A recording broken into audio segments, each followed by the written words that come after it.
Let's mic news at 7। Supreme court में आज एक याचिकाकर्ता ने जमकर उत्पात मचाया। आरोपी की पहचान प्रबल प्रताप सिंह के रूप में हुई है।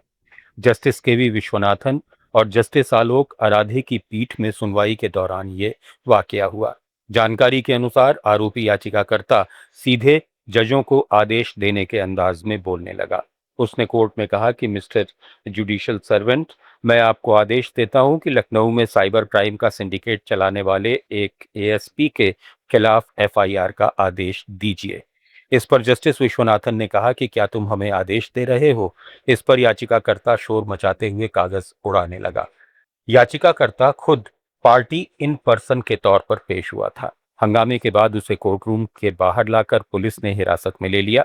जस्टिस विश्वनाथन ने कहा कि याचिकाकर्ता काफी परेशान और हताश लग रहा था और कोर्ट को उसके प्रति सहानुभूति है। हालांकि अदालत ने उसके खिलाफ अवमानना की कार्रवाई नहीं की, लेकिन याचिका खारिज कर दी। Pages of the file, and that's all from my side. And these are few papers I have.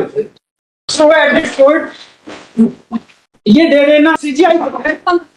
Delhi के जंतर मंतर पर प्रदर्शन कर रहे कॉकरोच जनता पार्टी के धरने को 20 दिन पूरे हो गए हैं, जबकि सोनम वांगचुक के अनशन का 12वां दिन है।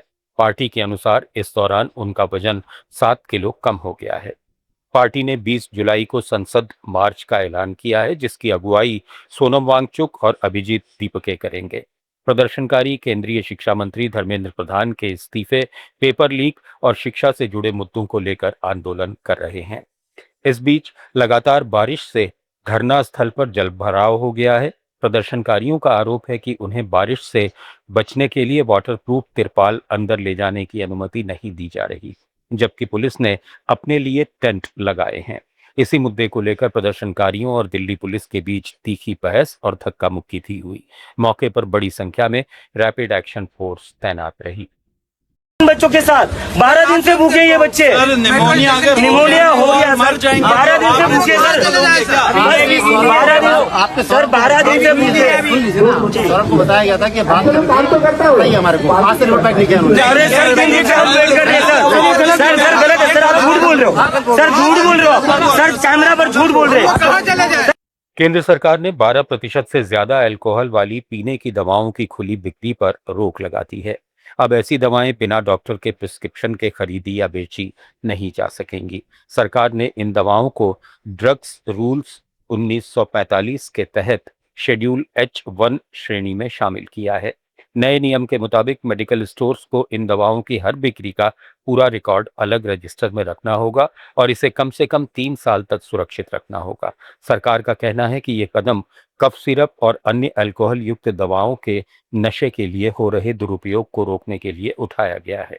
हालांकि डॉक्टर की सलाह पर मरीजों को ये दवाएं पहले की तरह उपलब्ध होती रहेंगी। दिल्ली के सर गंगाराम अस्पताल के बाल रोग विशेषज्ञ डॉक्टर धीरेन गुप्ता ने सरकार के इस फैसले का स्वागत किया है। हालांकि उन्होंने ये भी माना कि इस नए नियम को जमीन पर प्रभावी तरीके से लागू करना आसान नहीं होगा। देखो, इसमें सबसे ज़्यादा देखें तो फ़ायदा ही फ़ायदा है। फ़ायदा इन द सेंस कि बहुत साल पहले ही हो जाना चाहिए था। बहुत मिसयूज़ होता है, आपको मालूम है। अल्कोहल कंटेंट होगा तो एडोलोसेंट बहुत जल्दी मिसयूज़ कर सकते हैं।